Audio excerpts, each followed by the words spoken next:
Hello, welcome to Nupa's kitchen. Samosa બનાવવા કેટલા સહેલા છે તે જોઈ લઈએ આપણે મારા કિચનમાં.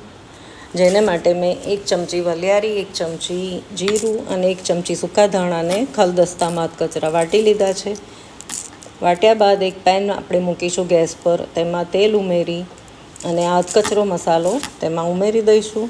સાથે મેં આદું, મરચાં અને હિંગ ઉમેરી છે.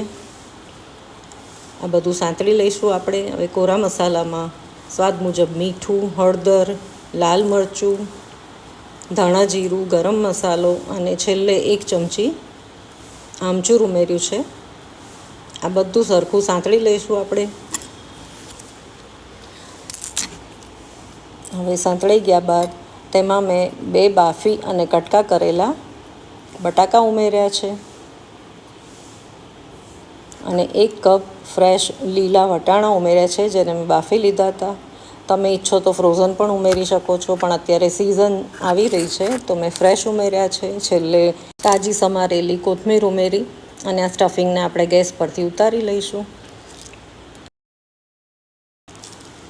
હવે બીજી બાજુ આપણે સમોસાના આઉટર લેયર પડ માટે એક બાઉલમાં મેં 1.5 કપ મેંદો લીધો છે. તેમાં અજમો, જીરું, મીઠું અને 1 મોટો ટેબલ સ્પૂન ભરીને ઘરનું દેશી ઘી ઉમેર્યું છે મોણ માટે.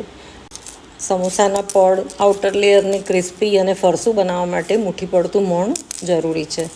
આ રીતે આપણે લોટ બાંધી અને તેને ઢાંકીને રેસ્ટ માટે મૂકી દઈશું.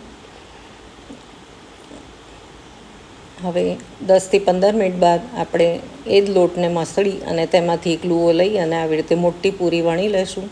આ પંજાબી સમોસા મોટા જ હોય છે સાઇઝમાં, તો આપણે એ પ્રમાણે બનાવશું સમોસા. હવે આ પૂરી મધ્યમ, બહુ જાડી નહીં, પતલી નહીં વણી અને વચ્ચેથી આપણે કાપી લઈશું અને આ રીતે વચ્ચે સાંધો આવે એ રીતે સમોસાનો કોન તૈયાર કરી અને સ્ટફિંગને આ રીતે ભરી લઈશું અને સમોસાને ટાઈટ બંધ કરી દઈશું, સીલ કરી લઈશું. અને જુઓ, આ રીતે સમોસું તૈયાર. હવે બહાર માર્કેટમાં મળે છે તેવા બેઠકવાળા સમોસા બનાવવા માટે આ રીતે સમોસાની કિનારી પર ચપટી વાળી લઈશું અને પછી સ્ટફિંગ કરી અને સમોસાને આ રીતે તૈયાર કરી લઈશું. જો છે ને, એકદમ ઇઝી, ફટાફટ બની જાય છે આ સમોસા, વાર પણ નથી લાગતી. મેં ગેસ પર ઇનફ તેલ મૂકી દીધું છે ગરમ થવા. તો હવે સમોસાને આપણે લો ટુ મીડિયમ ફ્લેમ પર સરસ ગોલ્ડન બ્રાઉન કલરના સોનેરી રંગ થાય ત્યાં સુધી આપણે તળી લઈશું. સમોસા એકદમ ક્રિસ્પી તૈયાર થયા છે, તો તેને ચાટ બનાવી કે એમનેમ ચટણી સાથે પણ તમે ખાઈ શકો છો. વિડીયો ગમ્યો હોય તો લાઈક કરવાનું, શેર અને સબસ્ક્રાઈબ કરવાનું ભૂલતા નહીં. આવજો, ધ્યાન રાખજો તમારું. ફરી મળીશું.